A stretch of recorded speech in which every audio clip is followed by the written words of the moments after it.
efectivamente el candidato a la presidencia, Carlos Giafigliola, y también el diputado Dastugue lograron juntar casi 70.000 firmas. Ese es el procedimiento más corto para lo que refiere a lograr un pre-referéndum, que es la instancia del próximo 4 de agosto.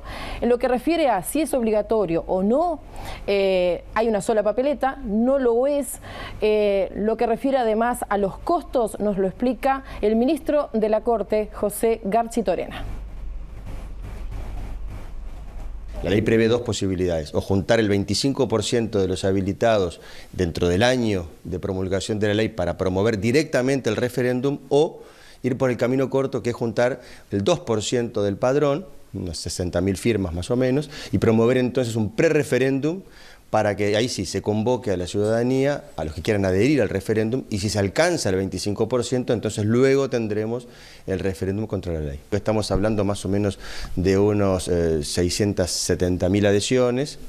El referéndum contra la ley, de acuerdo a los plazos legales y teniendo en cuenta que está la elección de octubre y eventualmente el balotaje de noviembre, va a ser para los primeros días de enero de 2020. Por ser año electoral, muchos de los gastos están contemplados en el presupuesto que la Corte utilizará este año. Hasta el momento se han gastado 3 millones de pesos y se puso como presupuesto máximo 20 millones de pesos. Básicamente lo que llevamos gastado hasta ahora es en papelería fundamentalmente, todo lo que son las actas, las papeletas. Son 3.500 circuitos a 6 funcionarios por circuito, dado que son 3 titulares y 3 suplentes, así que estamos hablando más o menos 20.000 personas, ¿no?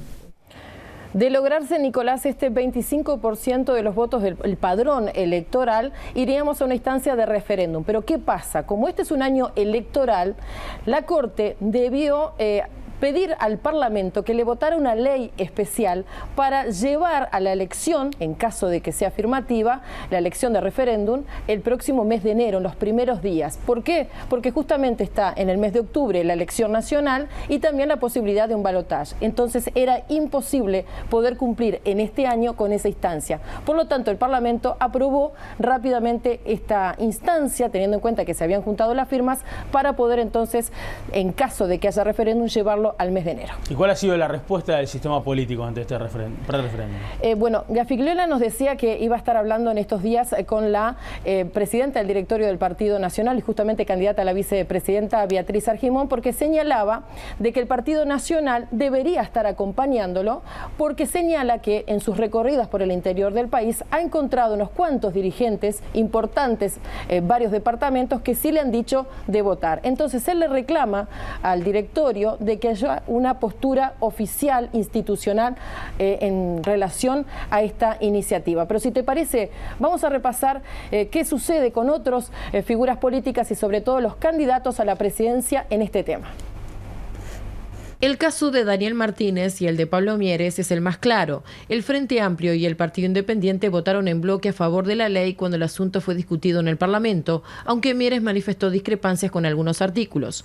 El candidato del Partido Nacional, Luis Lacalle Pou, votó en contra de la ley en su generalidad, pero consultado durante la campaña electoral por el pre-referéndum, Lacalle Pou dijo que ahora ya es ley y no la tocará. El candidato colorado Ernesto Talvi, por su parte, tiene cuestionamientos sobre algunos artículos, pero buscará derogarlos mediante una ley. El excomandante en jefe del Ejército y actual candidato a la presidencia, Guido Manini Ríos, manifestó que probablemente vaya a votar para permitir que haya una discusión de este tema, pero su partido no ha tomado posición en su totalidad. Seguramente la ciudadanía tenga varias preguntas sobre qué implica esta ley integral y a cuántas personas abarca, ¿no, Lorena? Según un relevamiento de la Universidad de la República y también del Ministerio de Desarrollo Social, hay 853 personas trans en nuestro país. Según el colectivo, llegan aproximadamente a unos 1.000. ¿Qué pasa en cuanto a esta población? La mayoría, al revés de lo que pasa desde el punto de vista demográfico o las características demográficas de nuestro país, el grueso de la población trans es entre 16 y 25 años. Mayores de 45 años son muy pocos, porque el promedio de vida son 40 años. ¿Debido a qué? A problemas económicos. La mayoría viven en situaciones bastante complicadas, marginales, y otro refiere a la salud. ¿Por qué? Sobre todo lo referido a la inyección de lo que refiere a hormonas, claro, pero sobre todo a la silicona industrial, que era muy común entre los años 80-90, y esto realmente lamentablemente ha generado graves inconvenientes que le ha costado la vida a muchísimas personas. Muy bien. Ahora, hay aspectos que han generado polémica en esta ley, ¿no?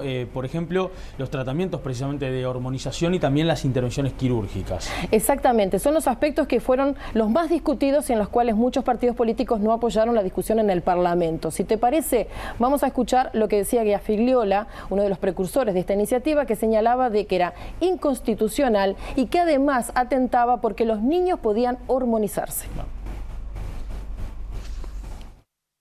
Nosotros cuando decimos peligrosa, y es el tema que más nos preocupa, es porque esta ley le da marco a la posibilidad de que menores de edad puedan llevar adelante procesos de hormonización para cambiar de sexo, aún sin el consentimiento de los padres. Este proyecto de ley le da marco a la posibilidad de que también menores de edad puedan hacer cambio de sexo registral aún sin el consentimiento de los padres. Esto lo ponemos como tema central del por qué no a la ley. No está estableciendo límites de edad, no está estableciendo situaciones puntuales.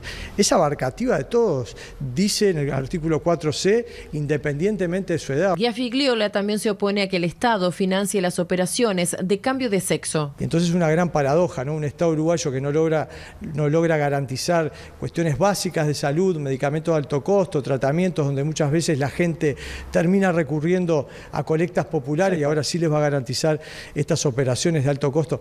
Nos parece que no corresponde. ¿Qué dice Colette Spinetti, integrante del colectivo trans? Que no hay hormonización en niños y que necesariamente para hacerse intervenciones quirúrgicas tienen que tener el aval de los padres. El artículo 21 de la ley dice que todas las operaciones irreversibles a menores de edad tienen necesariamente que tener, valga la redundancia, la autorización de los padres. En el caso de la hormonización, la persona entre 12 y 18 años tiene posibilidad de ir ante un juez para plantear el caso. El juez obligatoriamente tiene que llamar a todas las partes para comunicar. Por lo tanto, el juez obligatoriamente va a llamar a los padres de esta persona y le va a decir, mire, su hijo o su hija viene a esto. Los padres obviamente se van a oponer y es probable que no obtenga eso. Jamás han hormonizado niños, que no está dentro de lo previsto hormonizar niños, que eso no se puede hacer. Las operaciones de cambio de sexo ya se vienen haciendo. Colette recordó que el Hospital de Clínicas lo hizo durante muchos años hasta que no tuvo más presupuesto para hacerlo. A su vez, si una persona trans quiere colocarse implantes mamarios, el Estado no se las proporciona. El Estado lo único que le da es el acto quirúrgico.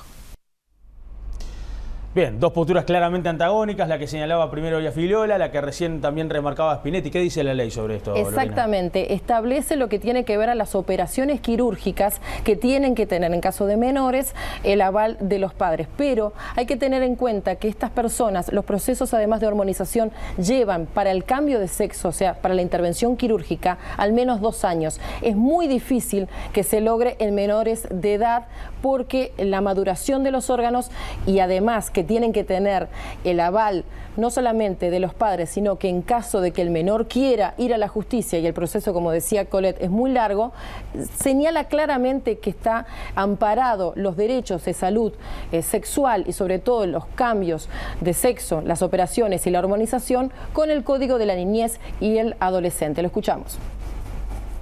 Toda persona trans tiene derecho a una atención integral para adecuar su cuerpo a su identidad de género, que comprenda todos los programas y prestaciones que se determinen de conformidad con lo dispuesto en la Ley 18.211 del Sistema Nacional Integrado de Salud, incluidos los tratamientos médicos quirúrgicos. En cuanto a los menores de edad, la ley trans se rige por el Código de la Niñez y Adolescencia, que establece que todo niño, niña o adolescente tiene derecho a la información y acceso a los servicios de salud, inclusive a los referidos a la salud sexual y reproductiva. Se considera los niños de 12 años capaces de tomar decisiones. De acuerdo a la edad del niño, niña o adolescente, se propendrá a que las decisiones sobre métodos de prevención de la salud sexual u otros tratamientos médicos que pudieran corresponder se adopten en concurrencia con sus padres u otros referentes adultos de su confianza, debiendo respetarse en todo caso la autonomía progresiva de los adolescentes. En caso de existir riesgo grave para la salud y no pudiera llegarse a un acuerdo con este o sus padres o responsables en cuanto al tratamiento a seguir, el profesional podrá solicitar el aval del juez competente en materia de derechos vulnerados o amenazados, quienes a tales efectos deberá recabar la opinión del menor siempre que sea posible. Para que las personas menores de 18 años accedan a intervenciones quirúrgicas genitales irreversibles con el fin de adecuar su cuerpo a su identidad de género, la autorización o la anuencia de los representantes legales será de precepto. Más allá de los artículos polémicos, es una ley integral. ¿Y por qué es una ley integral? Porque integra además lo referente a derechos laborales, de salud, de educación, de vivienda y sobre todo los referidos a becas de estudio y también cupos para los llamados a concursos públicos. La Ley Integral para Personas Trans plantea la creación de políticas públicas específicas dirigidas a esta población. Incorpora identidad de género como variable en todos los sistemas oficiales de información estadística. El cambio de nombre y sexo registral pasa a ser un trámite judicial a un trámite administrativo que será solicitado ante la Dirección General del Registro de Estado Civil. El sistema educativo incluirá a las personas trans y deberá asegurarse que puedan estudiar y que no sean excluidas o discriminadas. La norma incluye cupos de becas de estudio y en materia laboral el cupo de un 1% en los llamados públicos, como también el 1% de cupos en programas de capacitación y formación en el Instituto Nacional de Empleo y Formación Profesional. Son incluidas en programas y políticas que promueven soluciones habitacionales. Las personas trans tienen derecho al acceso a los servicios de salud, a todas las prestaciones sin ningún tipo de discriminación por su identidad de género. Bien, Lorena, ante esta polémica, ¿cómo la Sociedad Uruguaya, precisamente de Medicina Familiar y Comunitaria, cómo se expresó? ¿Qué dijo? Justamente han emitido en los últimos días un comunicado porque entienden que hay mucha desinformación y sobre todo que se están diciendo cosas que son erróneas, porque se señala que no hay casos de hormonización en menores de edad hasta el momento y que tampoco la ley lo impulsa, lo ampara. Entonces es una de las cosas que más querían atender, sobre todo porque es un tema sumamente delicado. Hay otra polémica que es precisamente las críticas que refiere al sistema reparatorio de personas trans. ¿Qué implica esto? Sí, sobre todo, ¿sabes lo que me llama la atención? Es que quizás cuando escuchemos a Figliola y Colette hay coincidencias, porque no de los aspectos más polémicos, pero si uno va a las redes sociales, mucha gente está criticando de por qué se atiende a estos colectivos cuando hay otros sectores que también lo están demandando. ¿Qué refiere a la reparación? Refiere concretamente que si hay una persona que puede comprobar de que fue perseguida, sufrió violencia institucional, fue presa por su condición de género, puede reclamar una pensión. Esta pensión estamos hablando de 12.462 pesos.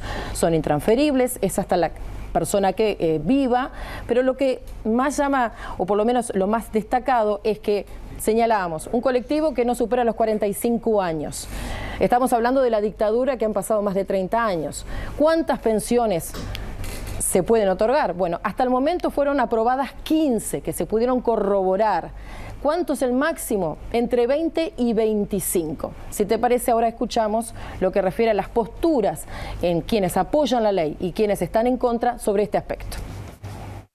Sí, en realidad, es un tema menor. Para nosotros nunca ha sido un tema central.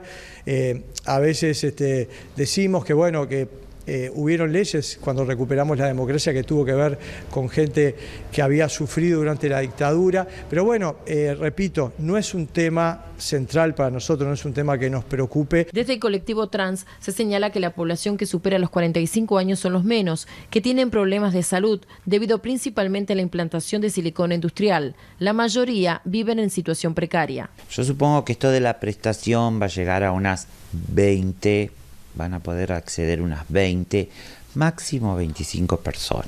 Lo que le pagamos en un mes a un retirado militar de alto cargo, le pagamos a 20 personas en un mes.